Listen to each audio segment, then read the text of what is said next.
the thing about the democratic establishment was, it was, despite the fact it had become oligarchical in the way you're describing, the way you've written about, Joel, there was always this kind of phony claim to moral authority, which is that we are the party that speaks on behalf of minorities and so on. You know, they'd already kind of quietly junked the fact that they were supposedly the party of the working class, but they just embrace this kind of identitarian script, which is why I think that this revolt against identity politics that you see most pronounced in the Hispanic vote, but present in other sections of the electorate as well, is so incredibly striking and encouraging.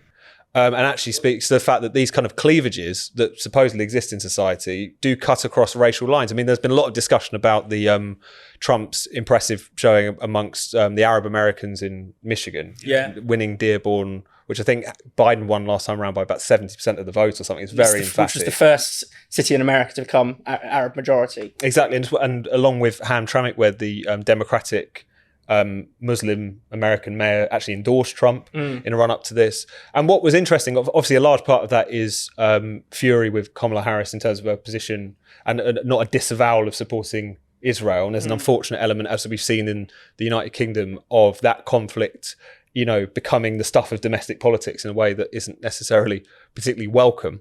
But at the same time, it also cut across that. I mean, in the midterms, Dearborn, the Republicans saw quite significant gains there, because there was a big controversy in that part of the world over LGBTQ plus materials in schools, for instance, which started to deliver those voters towards the Republican column, even absent the issue of Israel and Gaza. So it's just a striking reminder that coalition of the ascendant, which was talked about in the wake of Obama's victory in 2008, this idea that this combination of young people, ethnic minorities, and college graduates, broadly defined, were going to seal in democratic political hegemony forever.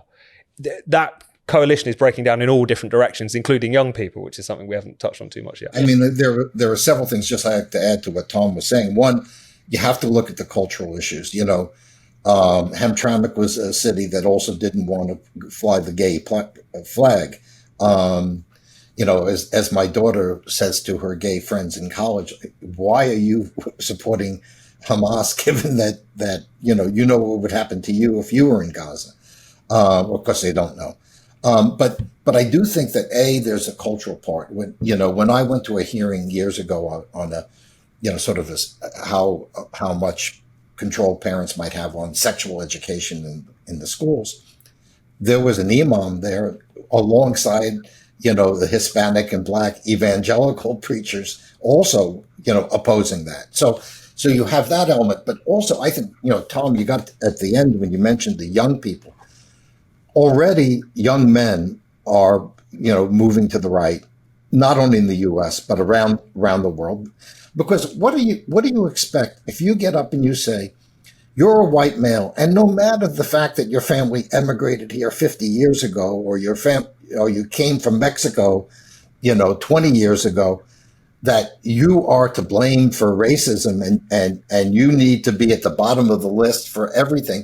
And, oh, by the way, you're going to have to pay for reparations. You know what? When I look at reparations and I say, well, wait a minute. My grandparents didn't get to the United States till about 1900. My grandfathers never met a Black person until they got to New York because, they are not, thick on the ground in the Ukraine.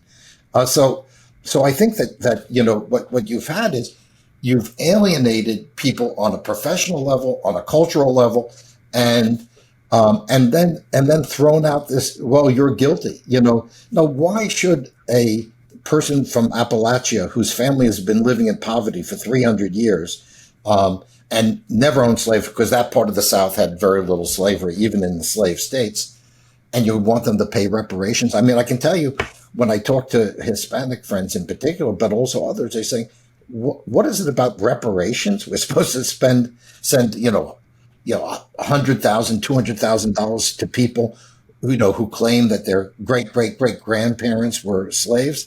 I don't know. That's sort of, I sort of feel like if you can do that, I think my family should send a bill to the Egyptians for enslaving the Hebrews. I mean, it's like, at some point, you have to move forward. And I think one of the things is, oddly enough, the progressives were really regressive. They were sort of, everything is based on the past. Everything is about balancing out what happened over the last 150 years, instead of saying, let's build a strong economy so that you can buy a house, or so you can start a business. And they totally missed it. And then Harris does the most absurd thing, starts talking about giving special loans to black men to start businesses.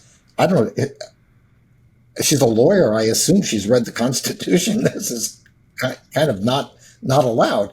But so I think that they so missed it. And I think the most significant thing in the long run is going to be the movement of younger people to the right. Nobody would have predicted that. All the predictions were the Zs were going to be like the millennials. Well, what happened is the millennials, as they grew up, got, as the famous phrase, got mugged by reality. Or maybe the first time they saw that half their income went to taxes. And so what you're seeing is a pushback among young people. One really good little anecdote. I taught a class on the history of the future at Chapman, and and we had a discussion about race. And several of the kids said to me, when they were in high school, they were told all white people were racist. And the two people who objected the most were kids who were one was, I think, half Puerto Rican and half British, and the other one was like, half white American and half Korean. I mean, it was like, and they said, my dad's not a racist. And so the kids came back and they said they resented it. They said they felt for the first time they could actually say, I don't like the idea that in school I was told that anybody who happens to be white is a racist and will always be a racist and will have to pay for their racism forever.